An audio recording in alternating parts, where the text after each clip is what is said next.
asalaamaaleykum wa rahmatullah mbokk yi nuy seetaan ñoo ngi leen di nuyu di leen ziar di leen ñaanal jàmm te di ko sàkku ci yéen comme ni ko baaxoo def rek chaque instant ñu ànd ak yéen ci liggéey bi maanaam ci wàllu information wala bokk ay leeral tey nag ñu ñëw ci li nga xam ne moom la ñu jublu ñu war ko bàyyi xel bu baax a baax muy précompilation yi nga xam ne moo war a ñëw ci mois de juillet bi war a commencer le 1er juillet daal di jeex le 31 juillet le 1er octobre ñu daal di def click day waaye noonu loolu nag ñu ci bari day am lu bari loo xam ne danañ ko ci leeral ndax boobuy ñëw nit ñi maanaam ñi ngi ko jagleel touristico yi ak alberguero touristico ak alberguero lañ ko jagleel maanaam ñaar ñooñu ñoo ci mën a déposer nit maanaam ñi nga xam ne touriste la ak ñi nga xam ne dañoo yor ay restaurant wala ay hôtel ak yooyu ñoo ci mën a déposer kon nañ ci bàyyi xel bu baax a baax ndax dafa wuute ak bi nga xam ne moo jàll ndax bi nga xam ne moo passé novembre bi moo passé ñu boobu maanaam képp koo xam ne nekkoon na Italie rek tey liggéey am kër rédito mat mënoon na laa déposé waaye bii nag mënu ko ndax dañ ko jagleel ñi nga xam ne ñoo yor ay hôtel ak ay restaurant ak côté yooyu lañ ko jagleel ak touristique kon nag nañ ci bàyyi xel bu baax a baax képp kuy joxe sa xaalis it wala ngay wax ñu ku la kéelit nañ ci bàyyi xel ne loolu ñooñu rek ñoo ko mën a déposer bu njëkk dafa am changement bu baree bare kon nag nañ ci bàyyi xel bu baax a baax loolu it ay information yoo xam ne danañ leen ko jottali balaa moo egsi incha allah kon ñu bare nag ñu ngi préparé di xaar mu ñëw am na sax ñoo xam ne commencé nañ ci laaj ay avance ngir bii ñëw te egseegul waaye nañ ci bàyyi xel bu baax a baax ne ñooñu rek ñoo ci mën a déposer képp ku lay déposer moom il faut mu seeti ku yor limal ay hôtel wala ay restaurant wala ay yooyu pour mën laa déposer kon nag nañ ci bàyyi xel bu baax a baax maanaam yi nga xam ne nag moom la leen laaj ci kooku bëgg a déposer maanaam da ngay indi ANPAL nag li muy signifié mooy que ne da ngay bind centro per impiego ne ko dama fee bëgg andi kenn waaye nag ki ma bëgg andi dama bëgg mu liggéeyal ma ñoom dañuy contrôler ndax yow ki nga bëgg andi ndax maanaam ki nga soxla ndax am na ci zone boobu wala amu ci bu fekkee am na ci ñu ne la jëru nga koy andi danañ la jox koo xam ne mën na liggéey boobu ngay def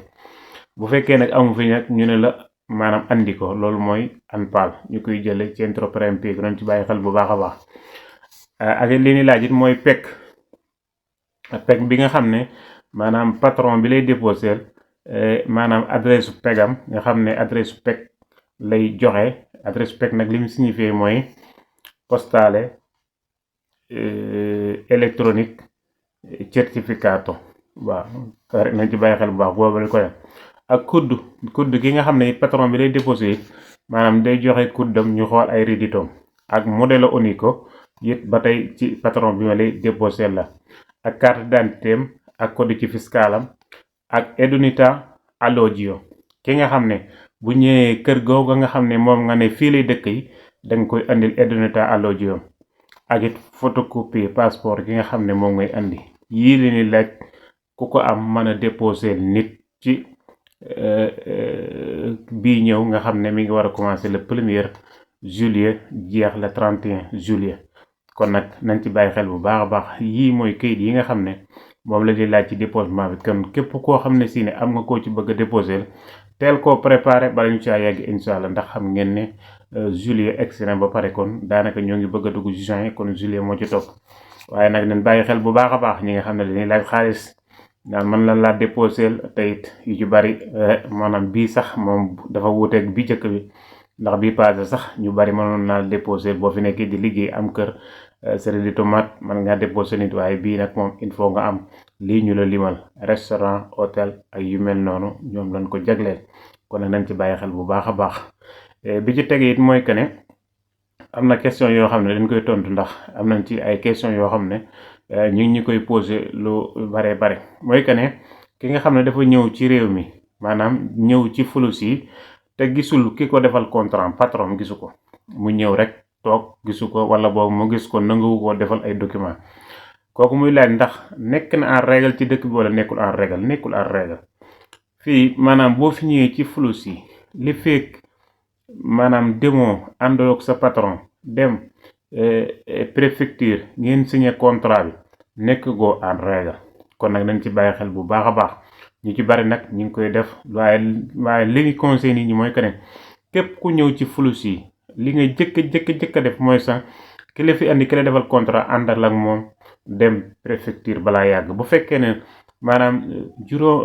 maanaam 5 wala 6 7 jours yi bu fekkee nanguwut ànd ak yow dem préfecture teel caa jóg bala ngaa romb lool, ndax loo gën di toog rek di gën a tardé te day dem sax ba nga xam ne avocat da ciy am aw yoon. te am na ñoo xam ne sax dem nañ ba jël avocat waaye mënuñ ci dara ndax li ñu toog daa yàgg. ki la fi andi moom bu la narutu defal ay kayit da lay jox ay date yoo xam ne date bu ñëw mu changé date bu ñëw du changé. waaye képp koo xam ne ñëw na ci flux yi rek boo amee 5 6 jours te nangu ànd ak yow rek teel a la jóg teel a la gis ñi fi nekk wala boog nga déclaré wu xam ne yow mi kat ñëw nga fi waaye amoo ay document. loolu it ci li nga xam ne lu waroon a leeral lay doon. kon nag lii mooy li nga xam ne waroon nañ koo leeral ñu ne woon nañ ci def ay leeral bu baax a baax. kon nag xam naa di leen joxaat rendez-vous ci fan yu néew